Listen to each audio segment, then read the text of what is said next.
Quais são os seus planos para o próximo ano?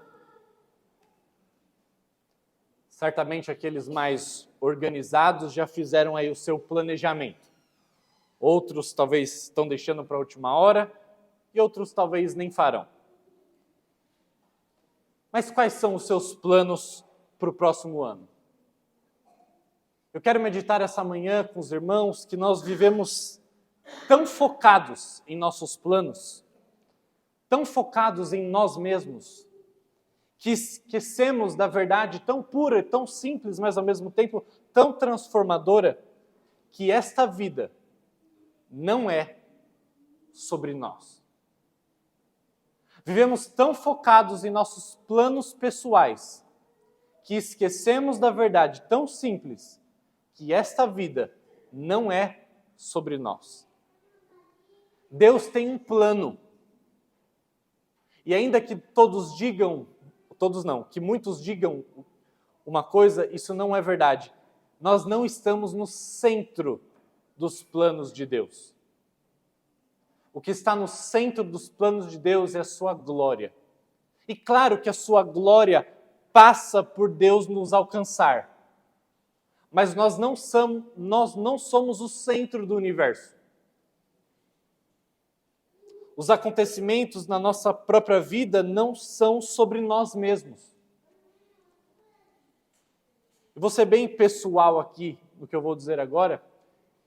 Esse ano eu tive e estou tendo grandes crises fortes na vida de oração. E recentemente eu até questionei a Deus por que deveria ser assim. Por que orar deveria ser tão difícil? Por que a presença de Deus muitas vezes parece tão irreal, tão distante? Qual seria um bom motivo para Deus deixar que Ele mesmo e a sua presença às vezes fosse tão pouco visível ou tão pouco experimentada por nós? Às vezes a gente lê textos da Escritura que nos parecem trazer a ideia de que se a gente buscar a Deus, tão facilmente Ele se dará a ter uma convivência conosco durante o dia tão clara, tão real. E muitas vezes não é isso que a nossa experiência nos mostra. Qual seria um bom motivo para que Deus escolhesse fazer assim? Não seria tão melhor se Deus caminhasse entre nós aqui de uma forma tão clara, tão visível, tão intensa? Jesus veio ao mundo, mas parece que não temos o acesso a Ele que gostaríamos ainda. Por quê? Qual seria um bom plano por detrás disso? E então eu me lembrei que eu não tenho capacidade de avaliar o plano de Deus. Eu sou muito limitado para isso. Mas se nós não temos capacidade de avaliar os planos de Deus, nós temos capacidade de saber quais são os planos. E só temos essa capacidade porque Deus escolheu revelar o seu bom plano para nós. E é isso que nós veremos hoje.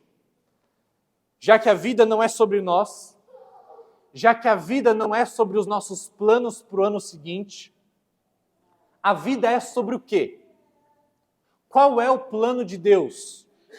E como isso afeta a maneira que viveremos o próximo ano?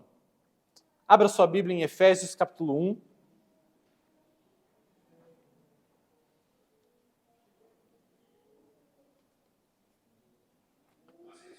Leremos os versículos 9 até o 12.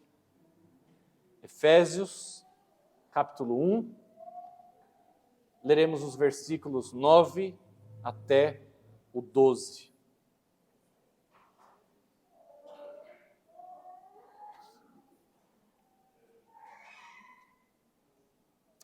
A palavra de Deus nos diz assim: agora, Deus nos revelou sua vontade secreta a respeito de Cristo. Isto é, o cumprimento do seu bom propósito. E o plano é este: no devido tempo, Ele reunirá sob a autoridade de Cristo tudo o que existe nos céus e na terra. Além disso, em Cristo, nós nos tornamos herdeiros de Deus, pois Ele nos predestinou conforme seu plano e faz que tudo ocorra de acordo com sua vontade. O propósito de Deus era que nós, os primeiros a confiar em Cristo, louvássemos a Deus e lhe dessemos glória. Versículo 9 diz que Deus nos revelou a sua vontade, que antes era secreta, que antes era oculta. E essa vontade dizia respeito a Cristo, o cumprimento do seu bom propósito. Ou seja, esse primeiro versículo, Paulo está nos dizendo que Deus tinha e continua tendo um plano, um bom plano. Deus tem uma vontade, Deus tem um propósito, que são expressos por meio do seu plano. E o seu plano tem um objeto central, tem um propósito central, que no final das contas não sou eu e não é você. Embora estejamos dentro do plano de Deus, nós não estamos no centro dele. Dentro do plano de Deus, o centro dele é sobre Cristo Jesus. O Antigo Testamento todo aponta para o Messias, para aquele filho, aquele descendente da mulher que pisaria na cabeça da serpente, que governaria sobre as nações, que restauraria todas as coisas, não somente os homens, mas o mundo animal. Nós vemos isso nos profetas no Antigo Testamento. Todo o Antigo Testamento é uma promessa que aponta para Cristo, todo um planejamento que apontava perfeitamente para Jesus. E o Novo Testamento, por sua vez, é uma grande seta que aponta para Cristo como cumprimento do bom propósito de Deus. Ou seja, tudo que acontece em nossa vida não é sobre nós mesmos, mas é o desenrolar dos planos eternos de Deus que culminam em Jesus Cristo. A gente tem certa facilidade de encontrar isso na Bíblia, mas a gente esquece que a história da Bíblia é a mesma história que nós estamos vivendo. A Bíblia não é um livro fictício. O mesmo Deus que conduziu a história bíblica é o Deus que continua conduzindo a história. Porque nós, em certa medida, estamos dentro da história bíblica, porque a história bíblica ainda não terminou. Cristo ainda volta. Isso já está registrado. Então, a nossa história faz parte da história bíblica, e se a história bíblica é sobre Jesus e não sobre nós, por que nós queremos viver como se a nossa vida fosse sobre nós mesmos? Como se os nossos planos tivessem alguma prioridade.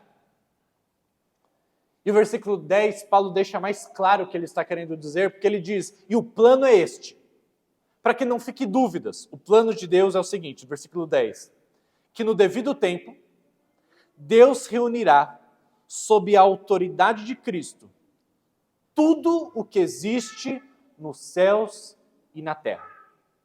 Esse é o plano de Deus, que no devido tempo, Deus reunirá tudo o que existe nos céus e na terra sob a autoridade de Jesus. Agora, pergunta aqui. Por que Paulo escreveu no futuro isso? Por que Paulo diz que o plano de Deus é que ele reunirá em Cristo no futuro todas as coisas sob a sua autoridade? Se o próprio Jesus, antes de Paulo, lá no final do Evangelho de Mateus, Mateus registra que ele diz que toda autoridade me foi dada nos céus e na terra, portanto, ide e façam discípulos de todas as nações. Espera aí, a autoridade já foi dada para Jesus no céu e na terra, ou conforme Paulo diz depois, ela será dada? Paulo está certo no registro, Jesus está certo segundo o registro de Mateus, ou será que Paulo, que veio depois, está certo?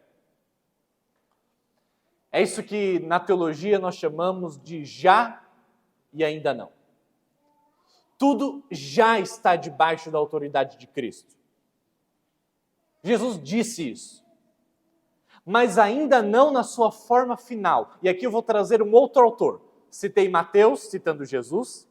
Citei Paulo aqui no texto de Efésios. E agora eu vou citar o autor de Hebreus, que lá no capítulo 2, versículo 8 diz: Tu lhe deste autoridade sobre todas as coisas. Falando de Deus, dando autoridade para Jesus. Ok? Tu lhe deste autoridade sobre todas as coisas. Quando se diz todas as coisas, o autor de Hebreus afirma, significa que nada foi deixado de fora. E aí, no final do versículo, ele fala: é verdade que ainda não vimos tudo ser submetido à sua autoridade. Ou seja, ele nos esclarece. De fato, Cristo reina. De fato, todas as coisas no céu e na terra estão já debaixo da autoridade de Cristo. E Paulo sabia disso. Paulo escreveu sobre isso em outra ocasião. Mas o autor de Hebreus nos deixa claro que mesmo que Cristo já reine, nós ainda não vemos todas as coisas debaixo da sua autoridade. Cristo já governa nas nações, Cristo já governa em tudo aquilo que existe, mas ainda nós não vemos plenamente manifesto o seu governo sobre todas as coisas. Isso ainda está reservado para o futuro. Por isso que nós falamos de já. Em certo aspecto, Cristo reina já, ele já tem autoridade no céu e na terra, mas em certo aspecto ainda cabe uma consumação, uma visibilidade para esse governo, para essa autoridade de Jesus. Portanto, sabemos que todas as coisas estão debaixo da sua autoridade, mas ainda aguardamos a sua manifestação completa disso, porque esse é o plano de Deus. Esse é o plano de Deus. E isso acontecerá, o texto diz, no devido tempo, ou seja, no tempo certo. No tempo que não é conhecido por nós, mas no tempo certo, todo joelho se dobrará. Ou seja, a autoridade de Cristo será finalmente conhecida por todos. Alguns se ajoelhando por livre e espontânea vontade, amor e reverência. Outros terão seus joelhos quebrados, a sua cerviz quebrada, mas se dobrarão e reconhecerão a majestade do Rei Jesus. Esse é o plano de Deus. O plano de Deus contempla toda a humanidade, e não só a humanidade, todas as coisas criadas, se dobrando para o Rei Jesus. Então Paulo diz, mas o plano de Deus não é sobre o futuro apenas.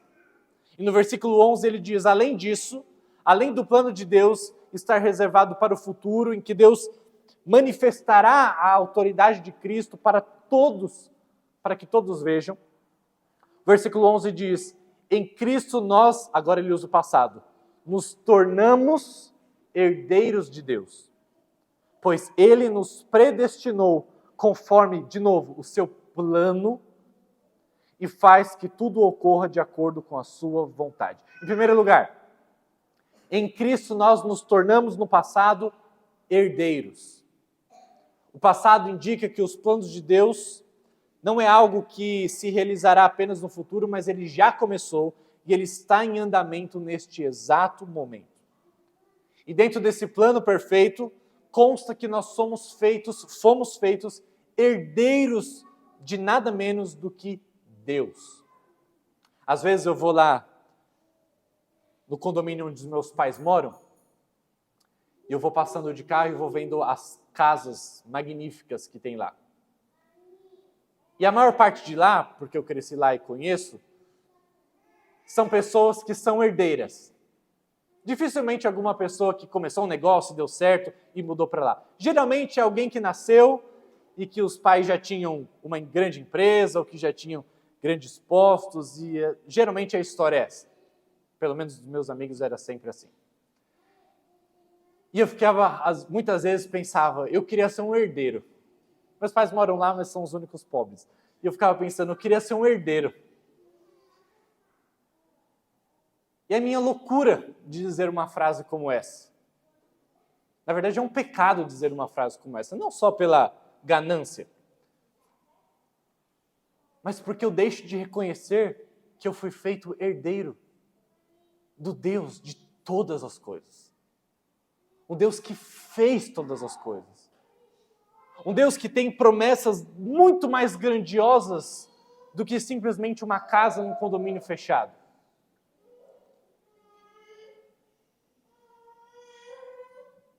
Nós somos herdeiros das maiores riquezas que poderíamos imaginar. E muitas vezes vivemos vidas pobres espiritualmente falando. Vivemos vidas ingratas. Vivemos vidas de filhos que não enxergam aquilo que receberam do seu pai. Mas os planos de Deus, embora não sejam sobre nós, e sim sobre Cristo, Ele nos contempla. O plano de Deus contempla que nós recebamos a herança que nos é dada por meio de Jesus Cristo. Nós fazemos parte do plano de Deus, mas o plano de Deus não é sobre nós. E tudo o que acontece em nossa vida também não é sobre nós. E o texto deixa claro no versículo que lemos que Deus faz com que tudo ocorra de acordo com a sua vontade ou com o seu plano. Ou seja, vou deixar mais claro ainda, doenças fazem parte dos planos de Deus. Morte faz parte dos planos eternos de Deus. Problemas no casamento fazem parte da vontade revelada no plano de Deus. Dificuldades financeiras, desilusões profissionais, até mesmo quando a igreja não é aquilo que nós gostaríamos, tudo isso é Deus fazendo com que o seu plano seja realizado. Até mesmo a morte do seu filho, Jesus Cristo, naquela cruz, segundo o sermão que Pedro prega lá em Atos 2 e Atos 4, a morte do filho de Jesus naquela cruz fazia parte do plano perfeito de Deus, porque Ele faz com que todas as coisas ocorram segundo a sua vontade, segundo o seu plano. E o versículo 12 do texto que lemos diz: o propósito de Deus era que nós, os primeiros a confiar em Cristo, louvássemos a Deus e lhe dessemos glória. Essa é a finalidade dos planos de Deus. É que no final das contas, o valor do seu Filho, que a beleza da Trindade, que a grandeza da Trindade fossem expostas e manifestas diante de todos, por meio de nós, aqueles que confiam em Jesus. Fomos criados para a glória de Deus. Esse é o seu plano. Devemos louvar Deus até mesmo nas adversidades da nossa vida, como, por exemplo, fez Jó, quando praticamente tudo lhe foi tirado e ele disse: Deus deu, Deus tirou, louvado seja o nome do Senhor. Só que nós temos muito mais conhecimento da história, dos planos de Deus, do que Jó tinha. Ainda que Deus tenha aparecido para Jó e tenha dito: Jó, vamos fazer aqui um passeio cósmico pelo universo para eu te mostrar algumas coisas. Ainda que Deus tenha feito isso, nós temos muito mais conhecimento dos planos revelados de Deus pela palavra do que Jó tinha na sua época.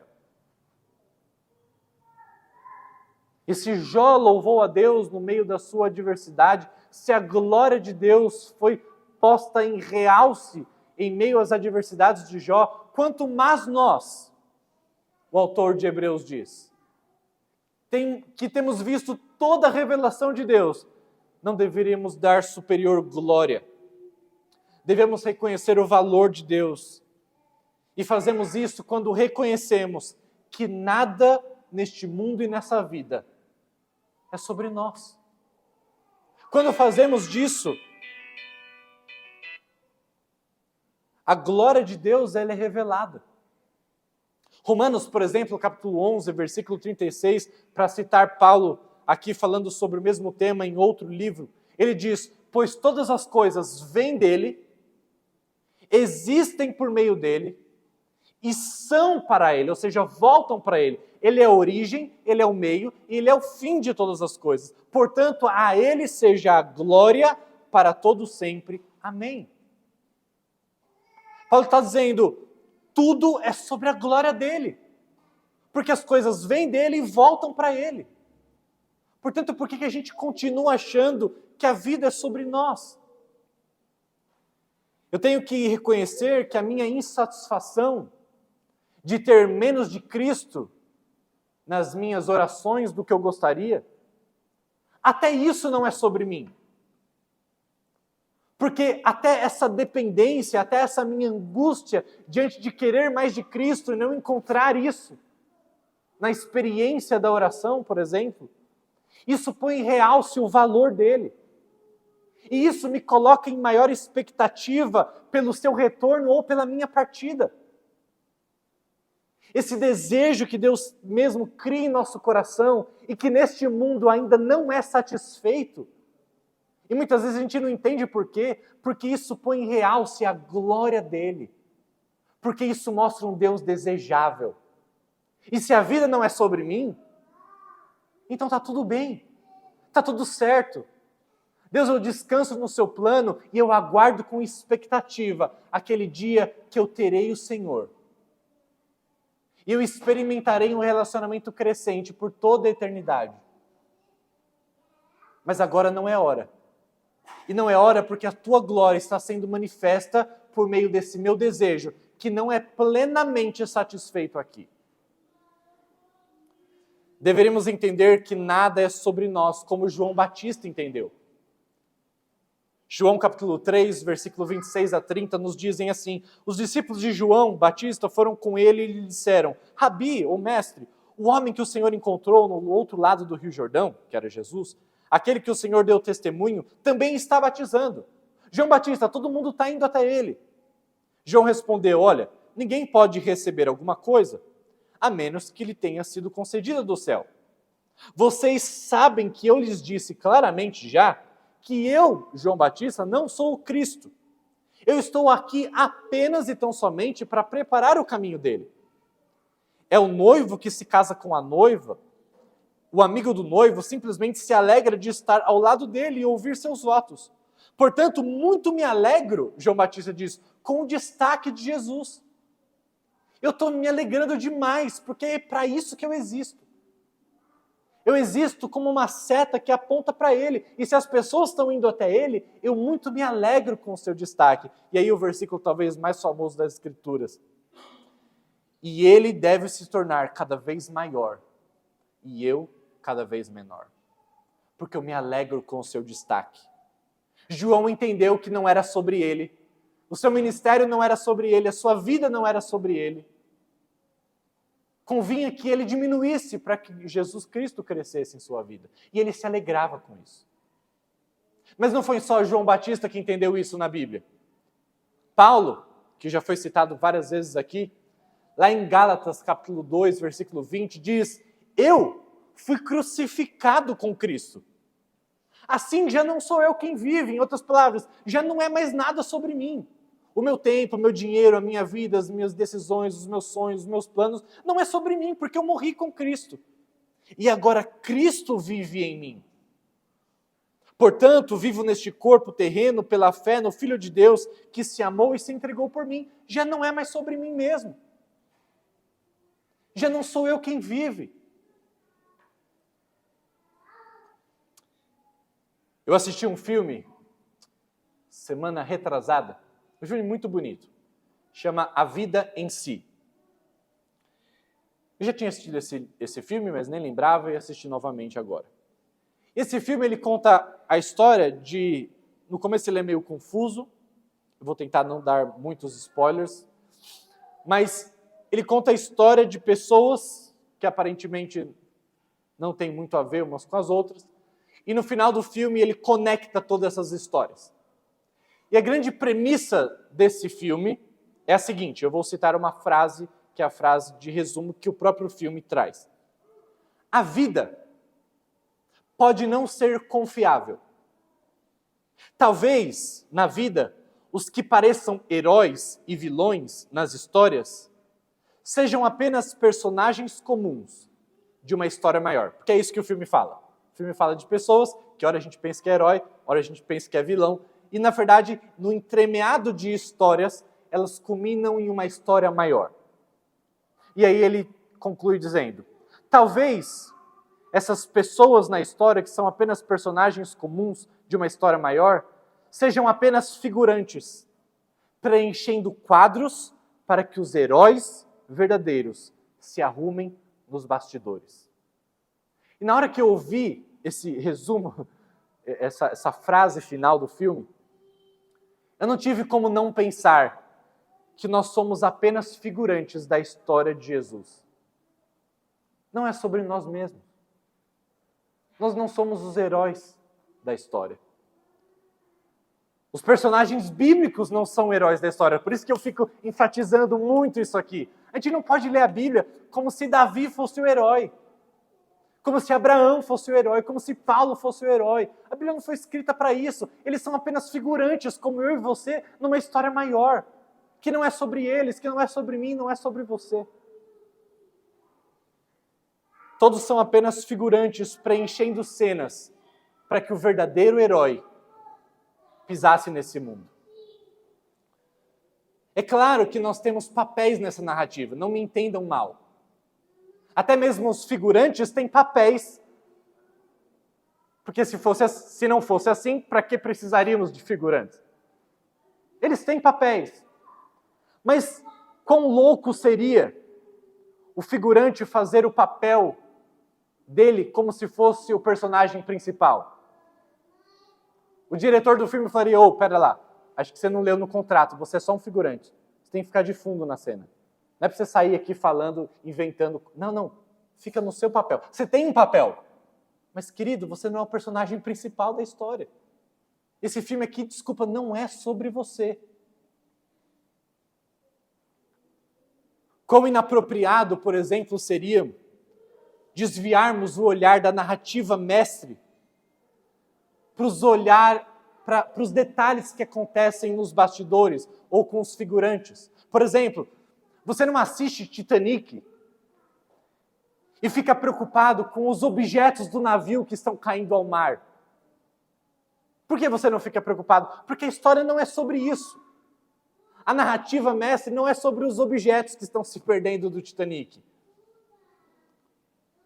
Isso seria tirar o foco daquilo que realmente importa na narrativa.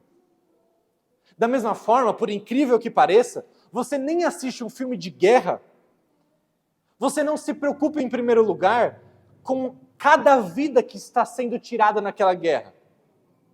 E sim, o que você se preocupa é com a história central. Muitos morrem na guerra, mas você só chora quando o personagem principal morre na guerra. Você não fica chorando a cada vida que é perdida num filme de guerra. Porque o que importa é o personagem principal da narrativa. Há graus de importância diferentes que precisamos dar para cada ato na narrativa a fim de compreendermos o filme conforme o propósito do autor. Na Bíblia e na nossa história funciona da mesma maneira. Da mesma forma, em nossa jornada, podemos nos perder nos detalhes triviais das nossas vidas. Podemos nos focar nos objetos que estão indo para o fundo do mar, esquecendo que, na verdade, tudo isso faz parte de uma história maior. Ao reconhecermos, portanto, que nós não somos os heróis, mas sim apenas figurantes na história de Jesus, ganhamos uma perspectiva mais humilde e significativa da vida.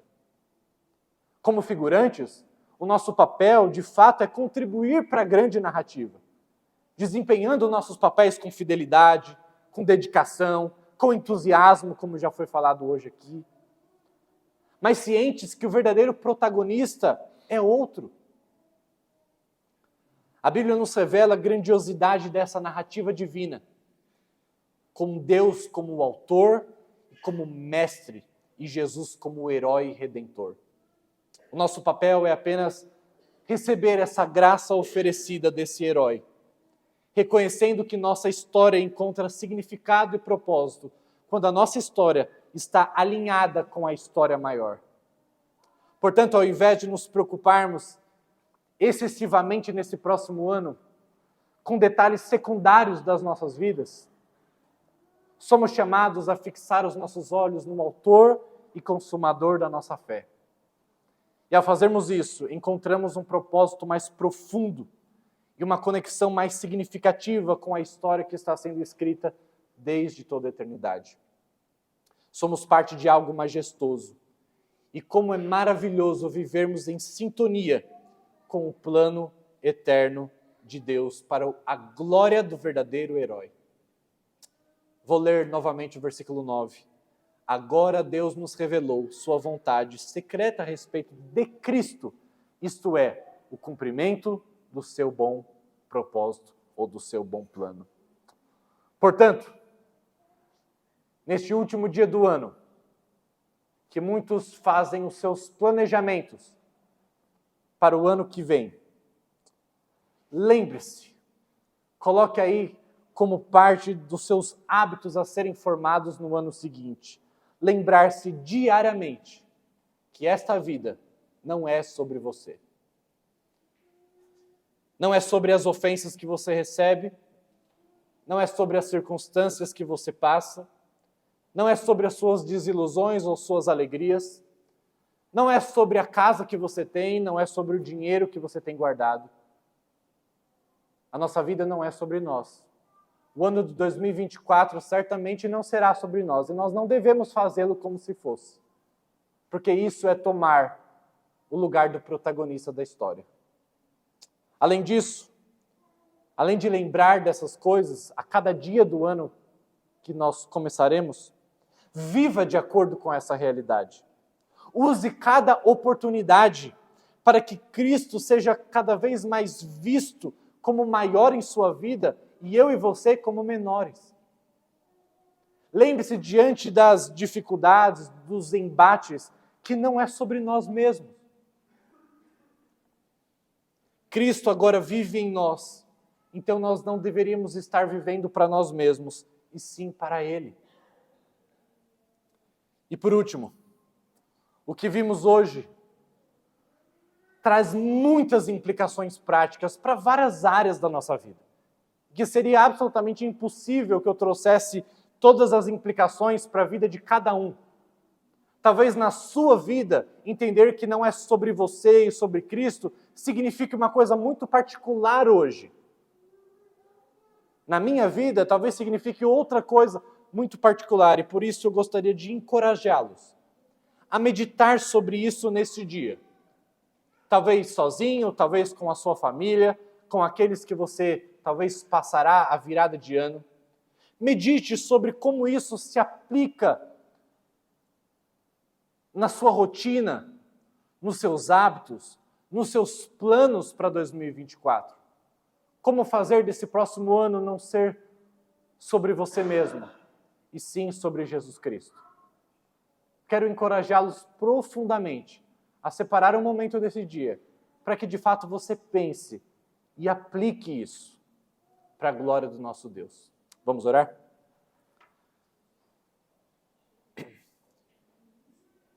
Deus, fomos confrontados pela Tua palavra essa manhã,